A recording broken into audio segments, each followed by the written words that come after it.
Hi everyone. Last week I made a couple of unboxing videos of two DACs that I purchased for use with one of my systems. The Fosi Audio ZD3 and the FIIO K11 R2R.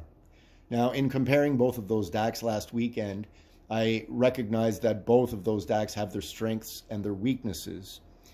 And although I really did like the presentation of the FIIO K11 in terms of its big sound and its warm nature, in conjunction with its natural vocal presentation, there was something that irked me a little bit, and that was the fact that it does not delineate performers in space all that well. It places them where they're supposed to be, and it does give a big, large, natural sound, and I have to admit, I could listen to that DAC all day long.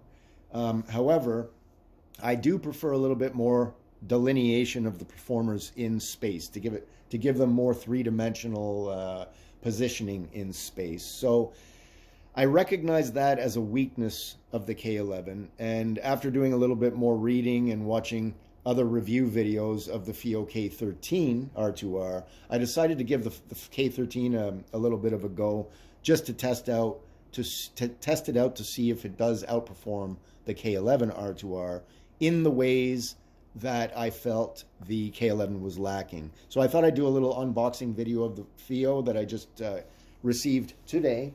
Once again, very nice box, good packaging. And let's take a look at what's inside.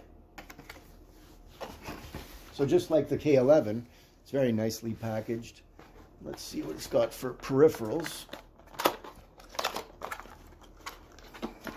So what do we have here? We have a power cord. There's no wall wart with this one because the K13 R2R has a nicely designed power supply built into it.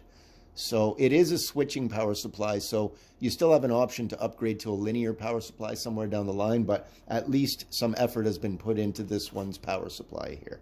So you got a power cord here. We have a remote control. Looks very similar to all other DACs remote controls, if they do in fact have remote controls. And we have the USB-A to USB-C cable. And we have a 3.5 millimeter to 1/4 inch headphone adapter jack. All right, now let's take a look at the actual DAC itself. This DAC is a fair bit bigger than the K11, I must say. Looks just as nice though. The same nice clean lines and nice curved corners. I really like the open glass here to see what the thing looks like inside. Has a nice LCD screen in the front.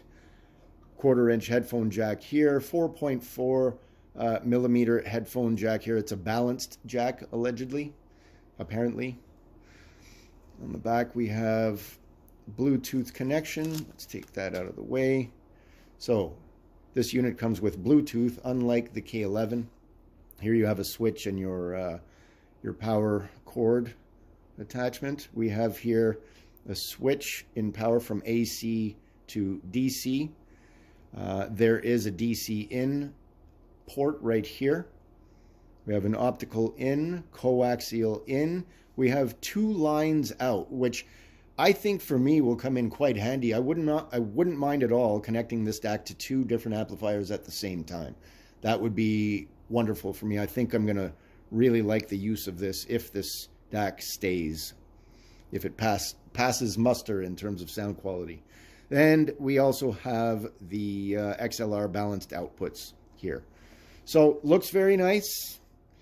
And I'm hoping that its performance outdoes the K11 to enough of a degree that I'd keep this unit. Otherwise, like the K11, it'll go back and I'll move on to something different.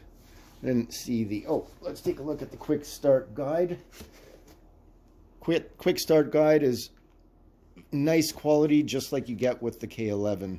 So it's a little bit bigger, a little bit smaller actually. It's thicker than the K11's instruction manual, but a little bit smaller in size. But again, I like it. I like when companies give good quality reading materials like this. that you can hang on to. So really good stuff. I'm going to be testing this one out over this weekend, as I did last weekend with the other two DACs, and then I'll report back to you guys when I make a final decision. And that's it for this one. We'll see you next time. Bye-bye.